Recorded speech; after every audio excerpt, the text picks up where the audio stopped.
Good evening, everyone. Welcome to the channel. Before I begin, here are my disclaimers. Today I am going to give you an update about Vishay Intertechnology Inc. Annual Report. Vishay Intertechnology Inc. offers a wide range of electronic components and services to various industries. The company's product portfolio includes discrete semiconductors and passive electronic components such as MOSFETs, diodes, optoelectronic components, resistors, inductors, and capacitors.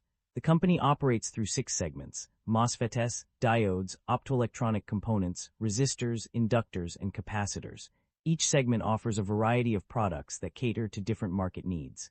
For instance, the MOSFETs segment provides low and medium voltage trench FET MOSFETs, high voltage planar MOSFETs, and power integrated circuits. In addition to its product offerings, Vishay Intertechnology Inc. also sells its products under various brand names such as Siliconics, Dale, Draloric, Baselag, S-Furnace, MCB, Ultrasource, Applied Thin Film Products, IHLP, High-Rel Systems, Sprague, Vitramin, Bari, Roderstein, ESTA, Ametherm, and BC Components. The company serves a diverse range of markets including automotive, industrial, computing, consumer, telecommunications, military, aerospace, and healthcare. Overall, Vishay Intertechnology Inc.'s product portfolio and services cater to the needs of various industries, making it a leading provider of electronic components and solutions. The stock price of Vishay Intertechnology Inc. has experienced significant fluctuations over the past year, with an increase of 8.69% to 8.9%. This substantial change far exceeds the 4.21% threshold mentioned earlier. Several news events likely contributed to this observed stock movement. One key event was the company's fourth-quarter earnings report in early February 2026, which showed revenue of $800.9 million and GAAP earnings of $0.01 per share. The announcement also noted that customer orders had climbed to their highest level in 3 years. Additionally, Vishay Intertechnology beat Wall Street's revenue expectations in the third quarter of 2025, with sales up 7.5% year-over-year. The company has also made significant product launches and innovations, including new commercial and automotive-grade power inductors and space-grade transformers. Furthermore, the board declared a dividend of $0.10 per share payable on March 26, 2026. The return to modest profitability in the fourth quarter of 2025 was another notable event. Analyst ratings also played a role, with J.P. Morgan maintaining a hold rating and raising its price target to $20 from $14. These events, among other market factors, contributed to the dynamic performance of Vishay Intertechnology Inc. stock over the past year, rather than a period of insignificant change. Vishay Intertechnology Inc. market capitalization of $3 billion is materially smaller than most of its industry peers of roughly $36 billion. Vishay Intertechnology Inc. trades at a lower price-to-book ratio of 1.23 times relative within the industry. While the stock does not screen as absolutely cheap, mixed valuation signals relative to industry peers prevent a definitive conclusion. With the broader industry trading at lower valuation levels, this may reflect transitional pricing dynamics rather than clear mispricing, warranting further analysis of earnings quality, growth sustainability, and balance sheet strength. The leverage on the balance sheet appears elevated, with liabilities of 51% of total assets. This raises some concern, and we should examine the industry and nature of the business to determine whether they justify the elevated leverage. Average liabilities have increased over the past 5 years, which is normal for a growing company. Asset and equity growth have outpaced liabilities, suggesting balanced and healthy expansion. Shareholder equity has grown consistently, but operating income growth is weak or inconsistent. Equity expansion may be driven by financing activities rather than core business profitability.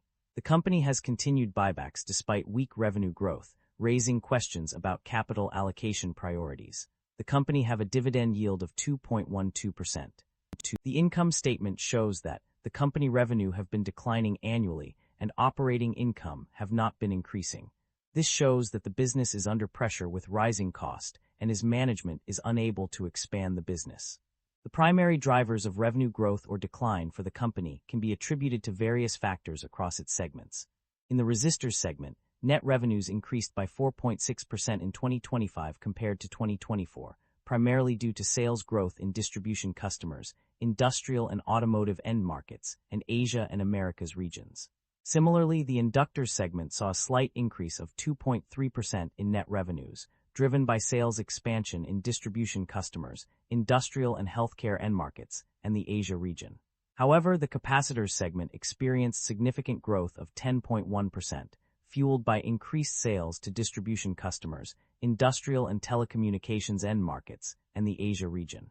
The report highlights that revenue growth was primarily driven by increased sales volume and decreased average selling prices. This trend is evident across all segments, contributing to the overall revenue expansion. Nevertheless, the company's gross profit margin declined due to lower average selling prices and higher costs, indicating a trade-off between revenue growth and profitability. Net income for the company decreased in 2025 compared to 2024, largely due to increased interest expense and lower gross profit margins. This decline was exacerbated by negative free cash flow resulting from capacity expansion plans. However, the company managed to offset some of these losses through quarterly cash dividends and opportunistic share repurchases. The decrease in net income was mirrored in the company's profit margins, which saw a decline across all segments in 2025 compared to 2024. The MOSFET segment experienced the largest decline, with gross profit margins dropping from 14.5% in 2024 to 9.8% in 2025.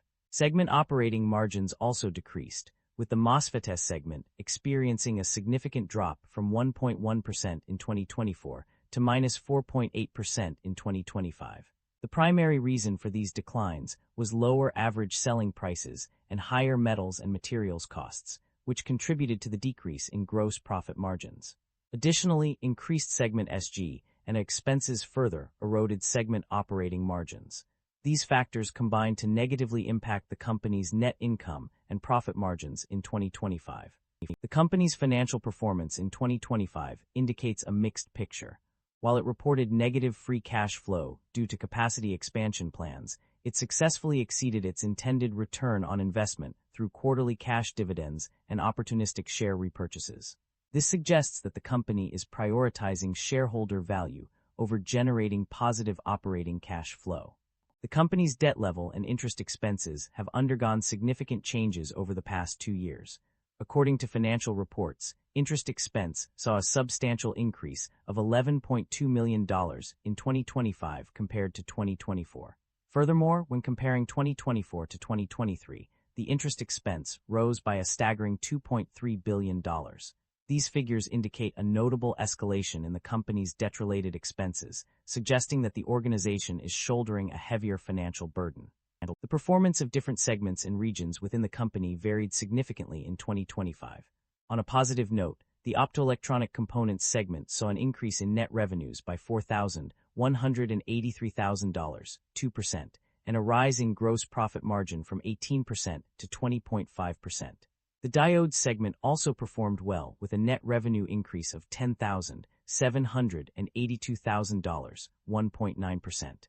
In contrast, the MOSFET segment struggled, with only a modest increase in net revenues by $28,484,000, 4.7%, accompanied by a decline in gross profit margin from 14.5% to 9.8%. Furthermore, the segment operating margin decreased from 1.1% to -4.8%. Geographically, Europe and Asia were notable performers. In Europe, Vishay has significant NOL carryforwards available for tax purposes in various countries, including Belgium, Italy, Netherlands, and UK. Similarly, in Asia, Taiwan was a key location with substantial NOL carryforwards. These regions demonstrated strong performance, contributing to the company's overall growth.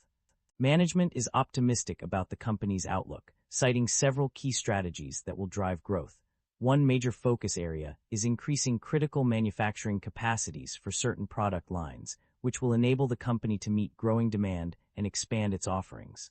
Additionally, management plans to broaden the business through targeted acquisitions of specialty resistor businesses, with a particular emphasis on high-voltage, high-power film capacitors used in smart grid infrastructure projects. Management also expects long-term growth in the inductors segment and is investing in strategic initiatives that will incur additional SG and costs. However, these investments are seen as necessary to drive future growth and expansion. Overall, management strategy is centered around increasing capacity, expanding product offerings, and identifying new opportunities for growth through targeted acquisitions. The company's financial performance over the past year has been marked by significant investments in capacity expansion plans, resulting in negative free cash flow in 2025. However, despite this challenge, the company was able to exceed its intended return through quarterly cash dividends and opportunistic share repurchases. Looking ahead to 2026, the company is committed to maintaining its dividend payments and opportunistically buying back shares as long as available liquidity permits. This indicates a clear intention to reward shareholders through both dividend payments and share buybacks, demonstrating confidence in the company's financial stability and growth prospects. That concludes the financial summary for Vishay Intertechnology Inc. Feel free to comment below, and I will be happy to answer them when possible.